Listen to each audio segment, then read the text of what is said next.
When we talk about gangsters in the 1930s. Yeah, yeah. It's easy to just picture, Right. those old black and white photos, fedoras, Tommy guns, Yeah.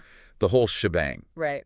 But the Barker Karpis Gang, they weren't just a stylish mugshot. Right. Their crime spree, Oh, yeah. from small-time heists to becoming public enemy #1, Right. it shook the nation, Yeah. especially during the height of the Depression. Absolutely. And you've given us quite a stack to unpack here. Yeah. I mean, we've got original FBI files, Wow. their rap sheet, Mm-hmm. even some historical accounts of Ma Barker Right. that are honestly more legend than fact. Well, it's that intersection of myth and reality, particularly with Ma Barker, that I find so fascinating. The FBI painted her as this criminal mastermind, but was she really, pulling the strings? Yeah. Was she really the brains behind it all? Right. Or was she more, like some people argue, a mother who was caught in a web that was spun by her own sons? Exactly. Okay. Yeah. Let's maybe unpack this whole Ma Barker enigma a little bit later. Yeah. But to really get a sense of their impact, I think we need to dive into their story. Right. I think there's no better place to start than with the event that etched their names in the headlines. Okay. The dramatic shootout that ended Ma and Fred Barker's reign of terror. Yeah, a fittingly dramatic end for a gang that seemed to crave the spotlight. Right. Picture this. Okay. It's January 1935, Florida, the heart of the Great Depression. Yeah. The FBI, hot on their trail after finally catching a break, surrounds a lakeside cottage in Ocklawaha. And this wasn't just any hideout. Right. You mentioned before we started recording that there were rumors of other infamous guests. Oh, yeah, rumors and then some. Really? This place was a known hideaway for some of the most notorious criminals of the time. Like who? We're talking Babyface Nelson. Oh, wow. Pretty Boy Floyd. Wow. I mean, imagine the stories those walls could tell, I bet. But on this day, it was the Barkers' turn to face the music. So the FBI moves in on this lakeside cottage. Yeah. What happens next? Well, this is the part that always gets me. Yeah. Those old radio reports. Oh, absolutely. Must have been something else. The nation was glued to their radios. I bet. The FBI calls for their surrender. But Fred, never one to back down, answers with a barrage of bullets. Oh, no. A fierce gun battle erupts. Oh, my gosh. It lasts for hours. Wow. And here's where the story gets a little hazy. Okay. The FBI claimed that Ma Barker died guns blazing, a Tommy gun in her hand. Wow. But was she really firing back? Or was that just a convenient narrative for the headlines? So it's like this image of Ma Barker going down in a blaze of glory. It's like something straight out of the gangster movie. It is. But you're suggesting it might be more fiction than fact. Precisely. Okay. Some accounts, and even ballistic evidence, suggest that she may not have fired a single shot. Wow. This wasn't just a shootout. Right. It was a clash of perceptions. Okay. The FBI, eager to solidify its image as a crime-fighting force, and a public that was hungry for a story that fit the times. So even in death, the Barker Karpis Gang were shrouded in mystery and manipulation. Absolutely. It makes you question everything, doesn't it? It does. Like, what really happened in that Florida cottage? That's the million-dollar question, isn't it? Yeah. The truth likely lies somewhere between the FBI's version of events and the legends that sprang up afterward. Right. But to truly understand how they reached that point, I think we need to rewind a bit.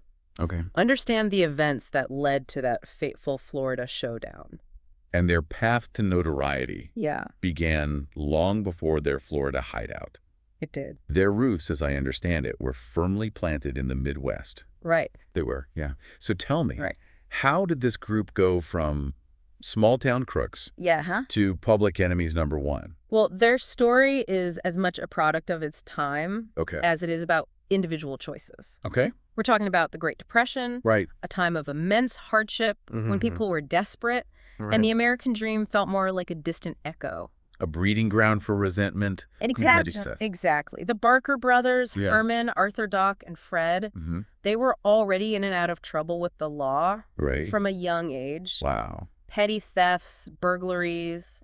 Okay. But it was their time in prison. Oh, no. That proved to be a turning point. So you mean prison turned them into hardened criminals? In a way, yes. Okay. But it also introduced them to a key figure in their story, Alvin Karpis.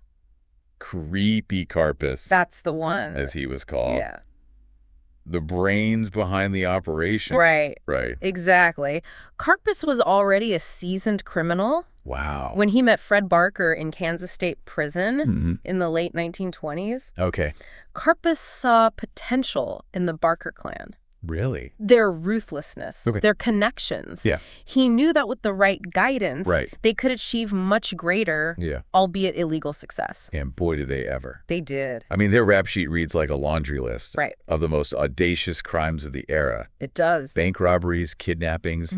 They weren't afraid of anything. And they had a knack for grabbing headlines, for tapping into the anxieties of a nation that was already on edge. Take their first major kidnapping. Okay. The abduction of William Hamm Jr. in 1933. The Hamm's beer heir. That's the one. Right. Yeah. That must have sent shockwaves through the country. Oh, absolutely. Especially after the Lindbergh baby kidnapping just a year earlier. Huge anxieties. Yeah. It was a brazen act that played on the nation's deepest fears. Yeah. Here was this prominent businessman snatched from the streets of St. Paul, Minnesota, his fate hanging in the balance. It's terrifying. The ransom demand, a staggering $100,000. Wow, $100,000. Back then, that was a fortune. Did the family pay up? They did. The fear, the uncertainty, it was too much to bear. Oh, my God. Hamm Jr. was released. Okay. Thankfully unharmed. Good. But this crime and the huge sum of money that it generated, it transformed the Barker Karpis Gang from small-time crooks into major players in the underworld. Wow. They had the resources, the notoriety. And most importantly, the confidence to pull off even bolder crimes. And they weren't afraid to flaunt their newfound wealth, were they? Not at all. The stories of their lavish spending, the parties, the expensive clothes. Champagne. It must have been quite a contrast. It was. To the realities of Depression-era America. Stark contrast. That most people were living in. A slap in the face to a nation that was struggling to survive. Right. But it also fueled their legend, didn't it? Yeah, I guess in a way it did. They were living proof that crime, at least for a while, could pay off handsomely. It's that brazen attitude, the disregard for the rules. It's almost like they were daring the FBI to catch them. And catch them they did. Right. But not before the Barker Karpis Gang pulled off one final audacious kidnapping that would seal their fate. Wow. And forever change the landscape of law enforcement in America. Okay. You got it. The Edward Bremer kidnapping? The kidnapping that would expose the inner workings of the gang. Okay. Their meticulous planning. Right. And ultimately their Achilles heel. Okay, so paint the picture for me. What happened? So picture this. January 1934. The dead of winter in St. Paul, Minnesota. Oh my gosh. Brutal. Edward Bremer Jr., a young banker from a prominent family, is on his way to work. When suddenly a car screeches to a halt. Oh my gosh, this is giving me chills just hearing you describe this. Yeah. This is the part where their ruthlessness takes center stage, right? Absolutely. Bremer is snatched right off the street, vanishing into thin air. The newspapers have a field day. I bet. Kidnappers strike again. Is no one safe? The city, still reeling from the Hamm kidnapping, is plunged into a state of terror. So same MO as that Hamm kidnapping. Yeah. Grab a high-profile target. Right. Disappear. Wait for the ransom demands. Similar. Yeah. But the Bremer kidnapping was even more meticulously planned. Really? The FBI files detail a level of organization. Okay. That's chilling. Oh, wow. They use coded messages. Wow. Dead drops. Well, even a priest as an intermediary to deliver the ransom demands. Oh, are you serious? I am. A priest? Talk about adding insult to injury. Right. What were they thinking? Well, remember, this was the height of the Depression. Right. Anti-establishment sentiment was running high. Right. And figures like priests, right. even those uninvolved, weren't immune from suspicion. Okay. Plus, it played into their need for control. Right. For orchestrating every detail. So it was a calculated risk. Right. Using the priest added another layer of complexity to the investigation. Absolutely. Buying them more time. Exactly. And it worked for a while. The ransom negotiations dragged on for weeks. Wow. Each exchange, a tense game of cat and mouse. Oh, my gosh. The Bremer family, Yeah. desperate to save their son, Right. followed every instruction, every cryptic message. They must have been living an absolute nightmare. It's unimaginable. Do we have any insight into what Edward Bremer Jr. went through during this? Yeah, the FBI files include fragments of his account after his release. Okay. He was kept blindfolded. Oh, gosh. Bound, moved from one hideout to another. Oh, my gosh. Just a terrifying and isolating experience. Yeah. But even more chilling are the ransom notes themselves. Wow. Imagine the Bremer family receiving these messages. Right. Each one a stark reminder of their son's fate hanging in the balance. Right. One in particular sent a wave of fear through law enforcement. What did it say? It was blunt. To the point, and filled with threats. Oh, my gosh. It read, and I quote, Hi. "If Bremer don't get back, his family has you to thank." Oh, my God. You've made it almost impossible. Wow. But we're going to give one more chance to last. Okay. First of all coppers must be pulled off. Second, the dough must be ready. Third, we must have a new signal. Okay. This is positively our last attempt. Wow. Don't duck it. That's cold. Yeah. No room for negotiation or anything. No. This wasn't just about the money anymore, was it? It wasn't. It was about power. Control. Sending a message. Absolutely. They were at the top of their game. All right. Dictating terms. Yeah. And seemingly untouchable. Wow. The newspapers had a field day with it. I bet. Gangsters outsmart the law again. Right. The public caught between fear and this strained admiration for their audacity. Right. Just watched as the drama unfolded. So they get the ransom. They do. Bremer is released. And the gang vanishes into thin air. Right. Another win for the bad guys. Not quite. Okay. Remember how we talked about the echoes of their crimes? Mm-hmm. How their story is so intertwined with the rise of the FBI. Yeah. This is where it gets really interesting. Okay. The Bremer kidnapping, as audacious and as meticulously planned as it was also their undoing. How so? And it all came down to a single fingerprint. A fingerprint? Oh, a fingerprint. Seriously? Yeah. In the age of Tommy guns and getaway cars, I know. A fingerprint brings down public enemy number one.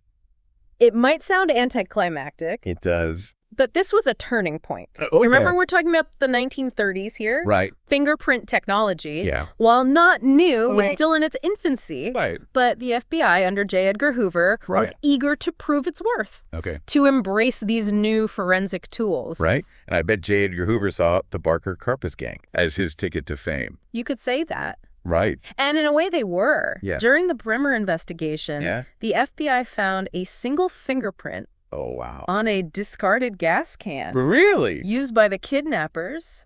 Get out. It belonged to Doc Barker. Are you kidding me? Nope. Talk about a careless mistake. Right. I mean, they were so meticulous with all their planning. The coded messages, the priest, and they slip up. I know. The gas can. It seems almost ironic. It really does. Doesn't it? Yeah. But it underscores a crucial point. Okay. Even the most cunning criminals make mistakes. Right. And in this case, that single fingerprint, Yeah. analyzed by the FBI's Right. budding forensics department, cracked the case wide open. Wow. So this is where the net starts to close in. Exactly. On the Barker Karpis Gang. The identification of Doc Barker's fingerprint sent shockwaves Yeah. through their network. It gave the FBI the leverage they needed. Right. They started making arrests, Okay. squeezing their informants, turning up the heat. Okay, so Doc's fingerprint was the turning point? It was. But they weren't done yet, were they? They weren't. They still had hideouts. It did. Connections. And Ma Barker, as you mentioned, was still very much a presence in their lives. Very much so. What happened next? Well, they scattered, laid low, hoping the heat would die down. Right. But the FBI, now with the taste of victory was relentless. Right. And they were about to discover a crucial piece of information, a connection that would lead them straight to Ma and Fred Barker's doorstep. Oh, wow. In Florida. I'm on the edge of my seat here. Yeah. What was the connection? Well, that's where the story takes another intriguing turn. Okay. Remember how I mentioned the Barker Karpis Gang's knack for finding refuge in places frequented by other notorious criminals? Yeah, like that lakeside cottage in Florida. Exactly. Where they had that dramatic shootout with the FBI. Right. You said Babyface Nelson. Yep.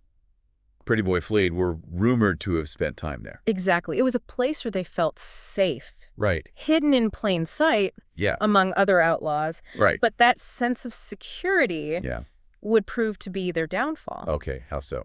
You see, the FBI, during their investigation, discovered that this particular hideout, the one in Ocklawaha, was owned by none other than Ma Barker's eldest son, Herman. Herman, I thought he was out of the picture. Right. I haven't really heard much about him at all. So Herman was the oldest of the Barker brothers. Right. But he always seemed to be in the shadow of his younger brothers, Doc and Fred. Okay. He was involved in some of their earlier crimes. Right. But eventually tried to distance himself from the gang's more violent activities. Tried to go straight. Tried to, but that connection, owning that cottage, it sealed his fate. Yeah. And ultimately Ma and Fred's. So that connection led directly to their deaths. Tragically, yes. Wow. The FBI, realizing the significance of this connection, put Herman under surveillance. Okay.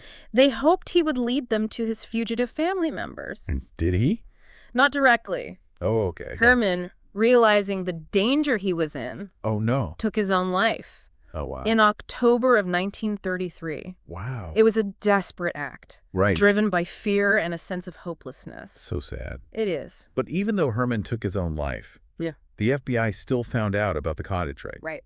That's how they knew where to find Ma Barker and Fred. Exactly. The FBI, while saddened by Herman's death, knew they were closing in on their target. Right.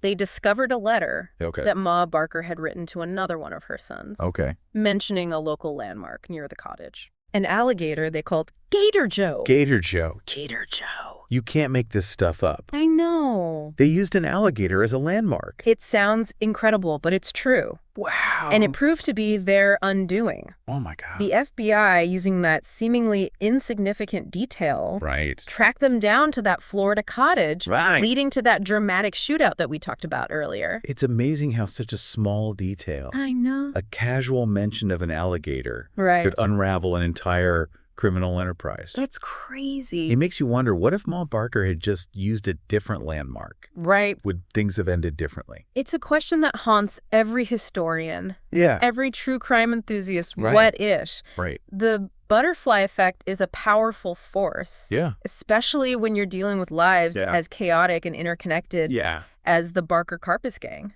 Their story is a tangled web. It is. Of bad decisions and close calls, and ultimately tragic consequences. Absolutely. But even with their capture and their deaths, there are still unanswered questions. There are. Aren't there? Yeah. Like, what happened to all that ransom money? That's the million-dollar question, isn't it? It is. While the FBI recovered some of the loot, right, a significant portion of it remains unaccounted for. Really? Some speculate that it was laundered, invested, Yeah. or even stashed away waiting to be discovered. Hidden treasure. Right. It adds a whole other layer of intrigue to their story. It does. It makes you wonder, could some of that money still be out there? I know, right?